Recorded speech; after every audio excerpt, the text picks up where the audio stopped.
Kreu i Partisë Demokratike Sali Berisha deklaroi gjatë një konferencë për media se Partia Demokratike nuk do të marrë pjesë në procesin e reformës zgjedhore dhe territoriale, pavarësisht paralajmërimeve të kryeministrit Edi Rama dhe Partisë Socialiste. Berisha theksoi se betejë e opozitës është largimi i kryeministrit Edi Rama.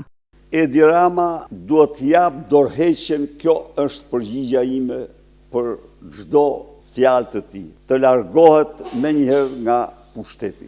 Është një vepër, seriali i veprave kriminale të tij nuk ka fund. Unë ja u thash e deklarova dje, ja u deklaroj sot, se ndosjen e Lubi Ballukut në 3 rrjeshta, 2 janë për Ramën, 1 është për Lubin. Në dosjen e lindave, 1 është për Mirlindën, 2 janë për Lindën dhe Frangun, me fjalë. 1 është për këtë Beqirin, Ermal Beqirin, 2 janë për Armand Frangun, për Baxhanakun, për Kunatën e Lindës dhe Baxhanakun e Rams. Ngritja akuza të forta lidhur me një rast të hakerimit të sistemit të SPAK-ut, ku sipas dokumenteve të përmendura, Arnold Rrogaj i dërgoi Zambak Gjonit një material për të aksesuar sistemin, duke përmendur emrin e kryeministrit Rama si person i mundshëm që mund të ketë urdhëruar veprimin. Tek dosja hakerimit të sistemit të SPAK-ut, hakeruesi përmend emrin e Ramës si personi që mund të ketë urdhëruar hakerimin. Arnold Rrogaj e kishte numrin e Ramës. Dhe Arnold Rrogaj,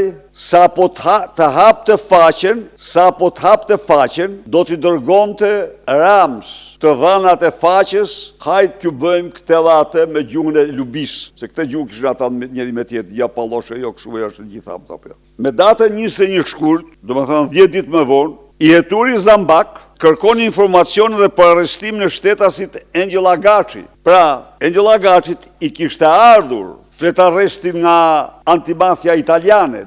Berisha komentoi gjithashtu vendimin e gjykatës kushtetuese, të cilën e cilësoi si një zgjatim të padrejtë të arrestimit në shtëpinë ndaj tij, duke akuzuar gjykatën se i shërben politikës së mazhorancës. Sipas tij, mbështetja e dhënë nga vendimet e fundit i hap rrugën për ndëshkimin e disa zyrtarëve të Partisë Socialiste, të cilët sipas tij mund të dënohen për krime dhe korrupsion. Nga ana tjetër, me këtë vendim i kanë çelë rrugën mbështetjes për Lubin dhe ministrat të cilët mund dënohen për krime monstruoze dhe korrupsion.